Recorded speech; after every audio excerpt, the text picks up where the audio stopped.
Samantala, kompleto na ang senatorial lineup ng United Nationalist Alliance o UNA. Ang panganay nga na anak ni Vice President Jejomar Binay na si Nancy ang kumuha sa huling spot ng kanilang lineup.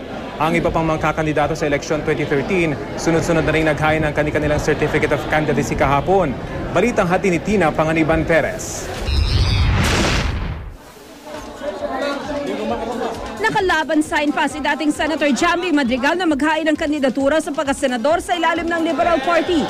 Patunay anyang limot na ang iringan nila ni Pangulong Noynoy Aquino noong 2010 presidential elections. Ako'y nasisiyahan maging parte ng team ni President Aquino para isulong yung tuwid na daan para diretso na po ang asenso.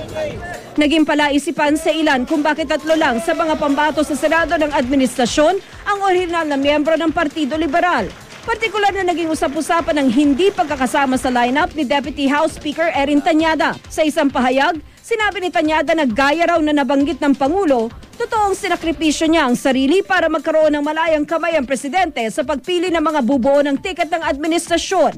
At matapos umano ang masinsinang pag-iisip at pagkonsulta sa mga kaanak, kaibigan at taga-suporta, nagpasya si Tanyada na hindi na ituloy ang pagtakbo sa Senado kahit bilang isang independent candidate.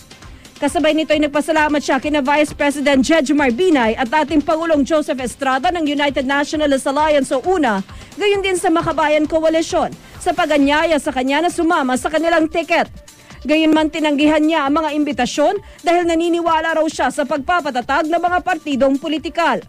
Kaugnay nito, ang pwesto sa senatorial slate na inalok ng United Nationalist Alliance kay Tanyada, ilalaan na para sa Deputy Secretary General ng UNA na si Nancy Binay, ang panganay na anak ng bise. Hindi ako naniniwala din sa mga paratang sa dynasty.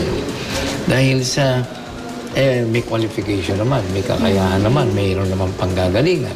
Kabilang din sa mga sasabak sa karera sa pagkasenador ang 3 kasapi ng Kapatiran Party. Kabilang na si 2010 presidential candidate JC De Los Reyes na naghain ng Certificate of Candidacy. Ang slogan nila, 3 kontra trapo. Magkasabay rin naghain ng COC ang mga nagpakilalang kandidato ng KBL.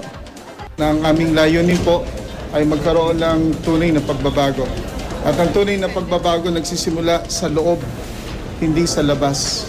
At Diyos lang po ang makakagawa. Sa Camarines Sur naman, naghain na ng kanyang kandidatura si re-electionist Congressman Dato Arroyo. Kung ano yung serbisyo dati na nakasanayan na kan mga tao, ang serbisyo na sincero, ang serbisyo na yan ang totoong serbisyo, no, yan ang maaasahan ng mga tao.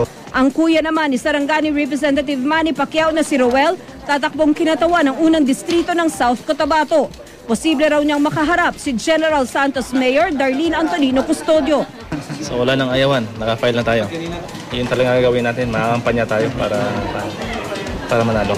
Sa Quezon City, kakandidatong konsehalang aktor na si Anjo Iliana na minsan ang naging konsehal ng Parañaque City. Matagal ko na rin pangarap na makapaglingkod sa mga kababayan ko kung saan ako lumaki.